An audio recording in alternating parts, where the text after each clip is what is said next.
ماہ رمضان کے اختتام پر اللہ مالک نے اپنے بندوں پر زکوٰۃ الفطر فرض کی ہے، جسے عام سادہ زبان میں فطرانہ بھی کہا جاتا ہے۔ پیارے نبی صلی اللہ علیہ وسلم کا فرمان سنیے، فرض رسول اللہ صلی اللہ علیہ وسلم زکوٰۃ الفطر صاعا من تمر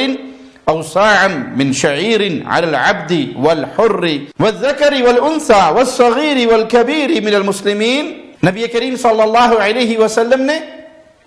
ایک صاع کھجور میں سے یا شعیر جو میں سے فرض کیے ہیں، غلام ہے یا آزاد ہے، مرد ہے یا عورت ہے، چھوٹا ہے یا بڑا ہے، اہل اسلام ہے، تو ان پر یہ زکوٰۃ فرض ہے۔ عید کی نماز سے پہلے غرباء کے اندر، مساکین کے اندر، فقراء کے اندر یہ مال پہنچ جانا چاہیے تاکہ وہ مسلمانوں کی اس خوشی میں شریک ہو سکے۔ ابو داؤد اور ابن ماجہ میں سیدنا عبداللہ ابن عباس رضی اللہ عنہما سے روایت ہے،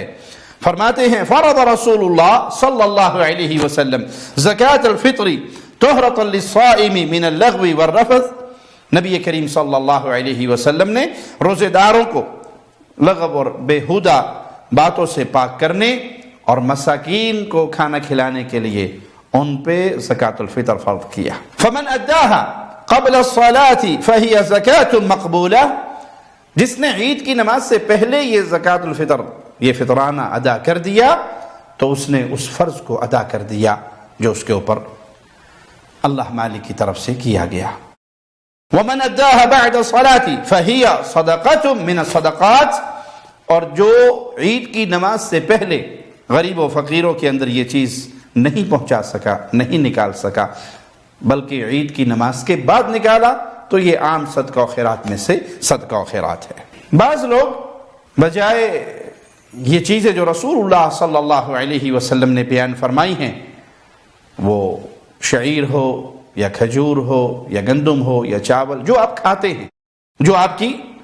روزمرہ کی خوراک ہے، اس میں سے نکالنے کی بجائے اکثر سوال کرنے والے بھی سوال کریں گے، جی اس دفعہ فطرانہ کتنا ہے، معنی یہ کہ اس دفعہ کتنے پیسے دینے ہیں؟ تو علماء کے صحیح قول کی روشنی میں پیسے دینا سنت سے ثابت نہیں، غیر مسنون عمل ہے۔ مسنون عمل یہ ہے کہ آپ اپنی خوراک میں سے جو چیز آپ کھاتے ہیں، چاول کھاتے ہیں تو چاول، جو کھاتے ہیں تو وہ، کھجور کھاتے ہیں، کشمش کھاتے ہیں،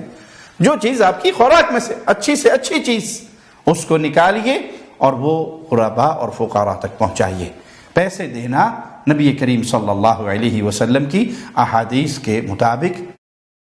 درست نہیں ہے۔ آپ نے جس چیز کا حکم دیا، جس چیز کا صحابہ نے جس کو سمجھا اور عمل کیا، وہ چیز جو، کھجور، گندم، اس شکل کے اندر یہ چیزیں نکالنی چاہیے اور یہی غرباء تک پہنچانی چاہیے۔